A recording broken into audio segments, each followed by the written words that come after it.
Good afternoon, everybody. Actually, Rick Jennings already delivered my speech.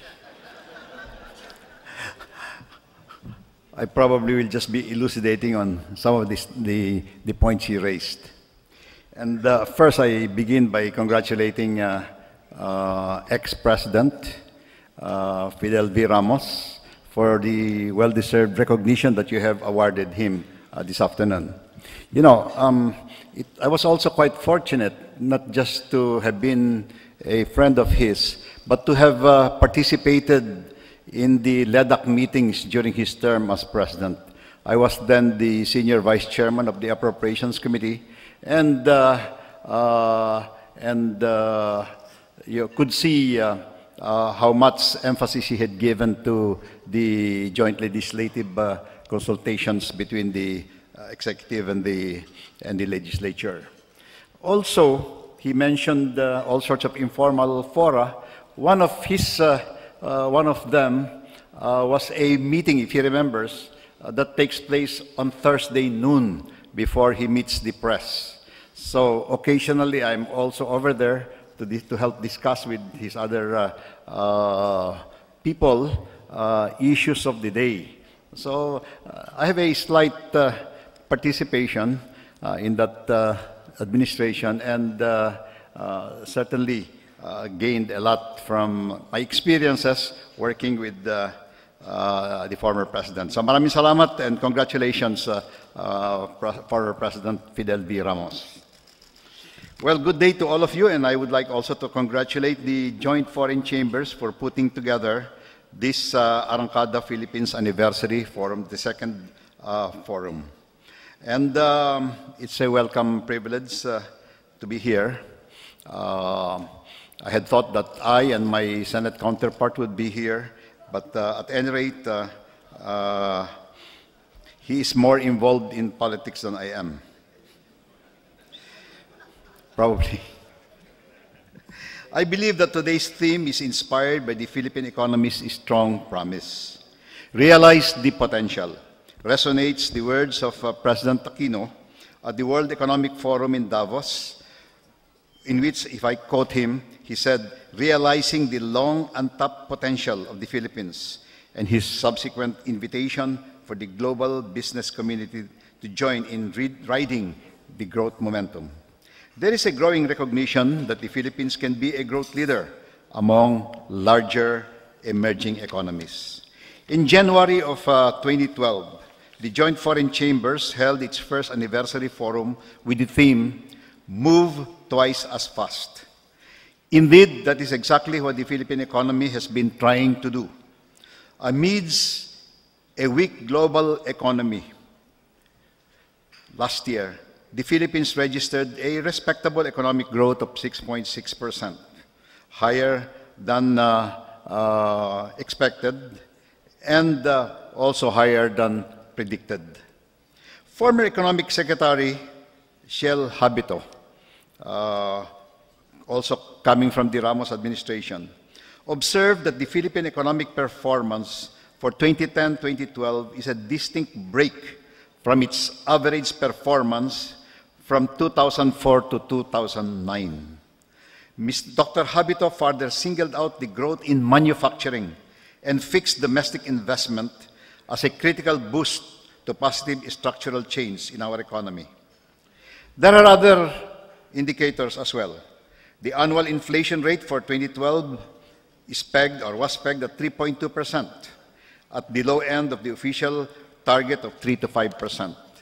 The national government deficit was reduced to 2% in 2011 from 3.7% of GDP in 2009. But again, in 2012, it was estimated at 2.6% of GDP. The external debt to GDP ratio is on the downtrend from 32.6% in 2009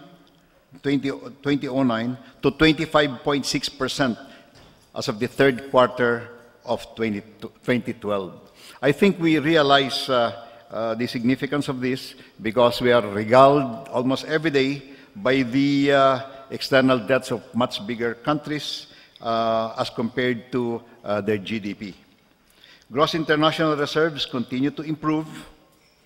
And of course, as one of your papers indicated, we ought to make better use of the remittances, which form a big portion of this 83.8 billion comprising our gross international reserves. There is no doubt that the Philippines is back on the map. Further proofs are in the country's steady improvement on various competitiveness and governance indicators. With rank 65 in the 2012-2013 World Economic Forum Competitiveness Ranking, the Philippines has already climbed a total of 20 notches from its rank of 85 in 2010-2011. The key drivers for improvement in the rankings came in the areas of institutions, macroeconomic environment, and financial market development. In the World Economic Forum surveys, the Philippines posted the highest improvement in rankings, up 31 notches, in the area of institutions, which measures governance, security, private sector ethics, and accountability. In the area of macroeconomic environment, the Philippines jumped 32 spots to number 36 worldwide. In terms of financial market development, significant gains were noted in the regulation of the exchanges and the already strong position in the availability and affordability of financial services. However, much remains to be done. I believe that the 15th Congress, together with the joint foreign chambers and Philippine business groups, are very much a part of these positive developments happening in our country today. The regular dialogues over the past 2 years, and let me mention that we have been meeting regularly. It's not just the leadership of the House, but the chairman of all committees who may be involved in the recommendations coming from this sector. We meet regularly, we talk to one another, and you can see that a lot of your ideas have become ideas of the House. A lot of them have been translated into laws. I am pleased to note that many of the proposed legislation contained in the Arangkada are already enacted into law. As of February 6, 2013, the 15th Congress passed 213 national laws. Among these are the GOCC Governance Act regarding the operations and management of government-owned and controlled corporations, the extension of the implementation of the lifeline rate to help the poor with respect to the power rates, repeal of night work prohibition for women, really addressing concerns of certain sectors, the IT sector, the institutionalization of kindergarten education, the Anti-Money Laundering Act amendments. Okay, let's admit it, this is the first phase because the following year we had another amendment. And I can see that there are new amendments being proposed. The Terrorism Financing Prevention and Suppression Act, the Data Privacy Act, the Cybercrime Prevention Act, now in the Supreme Court, the People's Survival Fund, restructuring of the excise tax on alcohol, cigarette, and tobacco products. Well, that had been long in coming, but finally we managed to do it. Anti-Trafficking Act amendments. And there are also several measures already approved by the two Congresses and pending the signature of the President. One of them directly comes from you. The rationalization of taxes on international air carriers operating in the Philippines. The strengthening of conciliation mediation as a voluntary mode of dispute settlement of labor cases. The Enhanced Basic Education Act, or K-12 Act. We were discussing earlier education, and this really addresses a basic lack in our educational system. The law on strengthening tripartism. The law allowing foreign equity in rural banks. Amendments to the anti-money laundering law, again. The law is strengthening the insurance industry. I think that is really good. And had been pushed for years, but finally it has become a reality. Universal health care coverage, strengthening the National Electrification Administration, Intellectual Property Code amendments, Philippine Design Competitiveness Act. You know, in the House, we had more time because although we initiated the impeachments, they actually dragged on in the Senate. So we had a lot of things approved on third reading, such as the following, talking about the topic earlier indicated about witnesses to various frauds and so forth. So, strengthening the Witness Protection, Security and Benefit Program, the Whistleblowers Protection Act, direct remittance of local government share in national wealth taxes, applying particularly to the mining, to the share of the local governments in mining fees, national land use policy, the Lemon Law, and amendments to several laws on professions to allow foreign reciprocity. I'll go to that later. Aiming for inclusive growth. Let me emphasize, however, that our work is far from over. Although the current macroeconomic conditions are laudable, structural impediments to investments and job creation still persist. Unemployment and underemployment remain a big hurdle, thus the persistence of inequality and poverty. Indeed, the present is an opportune time to reflect on our journey and affirm our commitment to the pursuit of continuing structural reforms towards sustained and inclusive growth. Well, you know, it was an economist who drafted this speech, not a politician. A key element of inclusive growth is job creation and improvement in the quality of employment. But how do we boost employment? Basic economics dictate that to increase jobs, we must boost investment. And there is no going around that. With investments, I do not mean the hot money that has been pouring in. Rather, I refer to direct, concrete investments that go, for instance, into the manufacturing sector. Multilateral agencies are of the consensus that the Philippines needs to focus investments on modernizing agriculture, reviving manufacturing, developing tourism, considering that these sectors have a high labor absorption and high multiplier effects. How can we increase direct investments? Let me just talk about 3 tasks that we should prioritize in the days or weeks or in the year ahead. I am confident that because they are supported by Arangkada Philippines. The first is to enhance firm competitiveness. We should seriously review the EPIRA law and its implementation. A stable power supply and competitive power rates are important to the growth of local manufacturing industries, which we look to for providing opportunities for majority of unskilled and rural workers. We should also allow a more liberalized commercial aviation industry and increase tourist arrivals through an open skies policy. We should rationalize the charters of the Philippine Ports Authority, the Marina, and the Civil Aeronautics Board. Really, the intention is to better their coordination, their management, and so forth, leading to lower transportation costs. You know, it's very embarrassing that corn from California costs less than corn from Cotabato in the Manila market. The foregoing should be complemented by the Customs Modernization and Tariffs Act to upgrade our customs facilities and, importantly, the processes in line with the ASEAN integration envisioned for 2015. Number 2, to improve the business environment and regulatory governance. In 2013, Doing Business report of the International Financial Corporation, IFC, ranked 138 out of 185 countries, lower compared to the previous year's place of 136 out of 183 countries.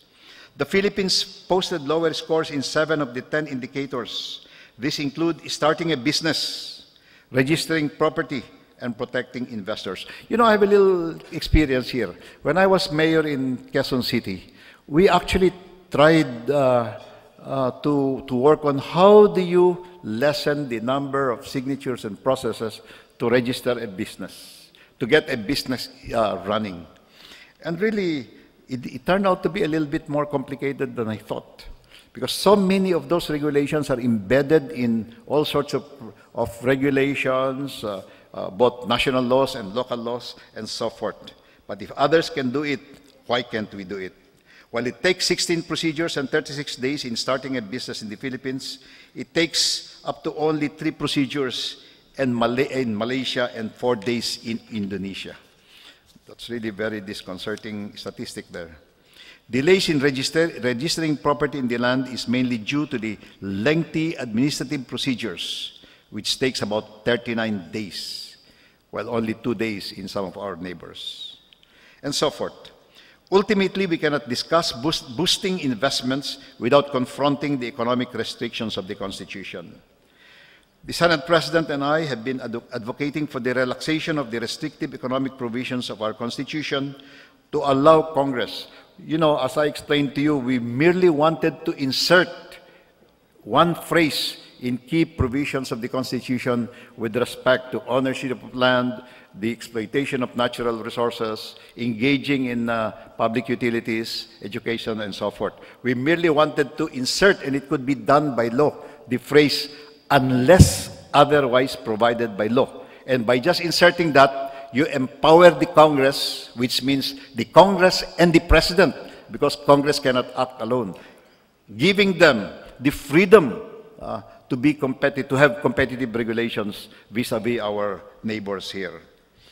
Outside of the constitutional restrictions, there are a number of legal and regulatory restrictions, such as the foreign investment negative list and so forth. Let me just mention, because it was in a conversation with the members here, that the idea or the question of the negative list came up. And I got to talking with the Secretary of Finance, the NEDA chair, and Secretary Domingo. And I said, hey, let's look at this. Why are there so many negatives here? And we are actually trying to see if by a single act of Congress, actually these negatives are contained in many, many laws. If by a single act of Congress, we could do something that would affect all of those negatives there. Many of them about profession, and the others are embedded in many laws. But we are seriously thinking, because they believe as you do. Only how do we do it? Simply, without having to amend so many laws in which these restrictions are contained. And we are seriously trying to figure out if it can be done and how can it be done. Also, the passage of a competition policy or antitrust act is a must for leveling the playing field among firms and to effectively reduce transaction costs and risks. The Build, Operate, Transfer law should also be amended to encourage more private sector investment in infrastructure. And if not passed by law by June 2013, a land use policy is needed to rationalize the use of lands and make land markets work. Some people, of course, don't agree with that. But anyway, we have passed it in the House, and it is also on second reading in the Senate. Finally, the third task is to sustain macroeconomic stability. This involves further improving economic fundamentals by maintaining fiscal space and enhancing the efficiency of public spending. We have to put our acts together in rationalizing fiscal incentives. We are losing 2% of GDP on fiscal incentives, and yet we have very little to show in terms of actual investments.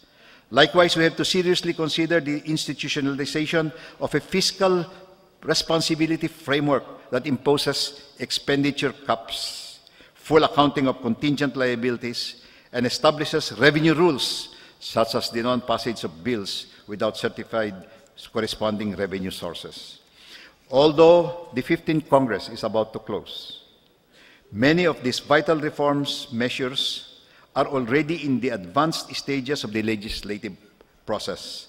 And I and others and you could strongly recommend that they be considered immediately by the incoming 16th Congress. There is a rule there that if the bill has already reached a certain point, you can actually abbreviate the consideration in the next Congress. And that is the way that we were able to bypass lengthy committee discussions, for instance, on the RH bill, and immediately bring it to the floor.